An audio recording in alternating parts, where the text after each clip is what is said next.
Next story. I really want to get to this one because there's a lot going on. There's just so much going on. This explains the push for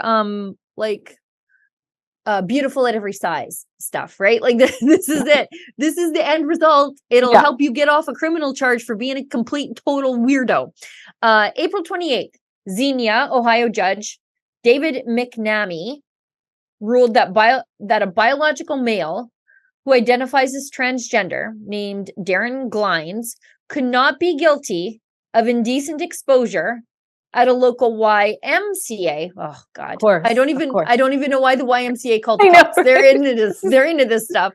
Anyways, because the defendant's fatness covered up any sign of a penis. According to the Daily Mail, Darren Glines was found not guilty of 3 counts of indecent exposure, all 4th-degree misdemeanors. And the judge said in his ruling, there is no question that Glines was in the women's locker room. However, Glines was not charged with trespass, nor was Glines charged with being in an area of the YMCA where Glines was not supposed to be. So, quite simply, the facts do not exist to support a find of guilt as charged. Glines' genitalia was not visible as a result of other portions of her body covering the same, the judge added. The 3 incidents took place in a YMCA where Glines walked around naked in the women's locker room in September and November of last year, with the 3rd happening at an unspecified time. In each instance, underage girls were in the locker room. Yeah. A local mother of 2 filed a police report in November and said that the biological male was using the women's locker room at the YMCA and was told by YMCA management that they could not tell the trans-identified individual not to use the female locker room. Yeah, we've reported on this out in Canada and BC as well, and Katie Davis Court covered this too. Yeah, imagine live tweeting this, sitting in the courtroom. I wish I had. You know, this is just such an injustice. That's what it is. This person is not only getting off by exposing themselves. Teenage girls. This is the person in question. But going there multiple times and knows I can do this. It's no big deal. And now he's got an added layers of defense. And I mean, I don't know. I'm trying not to picture it because that is a problem. But it's really it's really disturbing.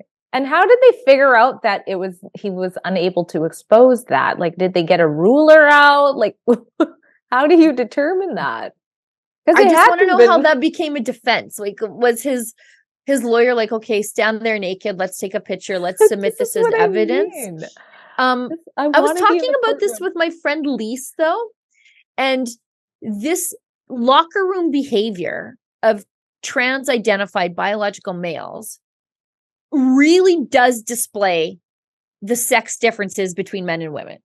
Because I don't know about you, but I believe modesty is the best policy. You are scarcely ever going to find me out in public, even wearing shorts, let alone a tank top. Like I'm in my 40s. Nobody needs to see it. But besides the fact, like women don't I don't know what people are learning from pornography, but women do not sashay around like naked, pillow fighting, whatever they think we're doing in the bathroom or in the change room. We're just like wrapped in a towel. We go in the little change rooms, we change them, we get back out. Like there's no like nudity, just like sitting on the bench, putting on your socks before you put on everything else. That doesn't happen in a ladies' change room. We don't act like that. I think maybe guys do. They're sort of immodest about their body parts, and they don't care if things are just like out there for the world to see or resting on the bench or whatever happens. I think it's a little bit different. So when there's certain cultures that I've noticed with women that just like they in the swimming room they prance it out, but that's probably changing now. Oh, for sure. I don't think those cultures want biological men seeing them there. So no, but like I don't know. I think Western culture, women, with the exception of a few, we're pretty modest about what happens in the change rooms. Yeah. But the trans-identified men who come into our change rooms, they don't know how to behave, and so they don't know how we are. They not only do they stick out like a sore thumb, but this is one of those gender differences that is. I think it's just like drilled right in biologically to us that men are kind of like freewheeling with this stuff and we're kind of not. So I don't know. Again, well, and if how they behave is a gender difference. And if the person is coming in there to be a creeper, you're going to know right away. Like the story that I reported out here in BC, the mom caught him bending down and looking underneath the change room, and still there's nothing that can be done. He's allowed in the change room. It's like, I'm sorry, what? Yeah. You're allowed to peep? Even if you're a woman, why are you not getting arrested for this activity? They haven't been able to identify the person yet, of course.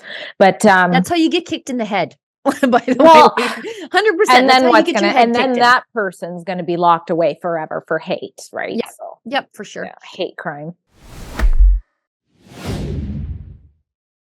That's a clip from something we call Rebel News Daily. It's our daily live stream hosted by my friend David Menzies, but the show also includes a rotating cast of hosts and special guests, including me.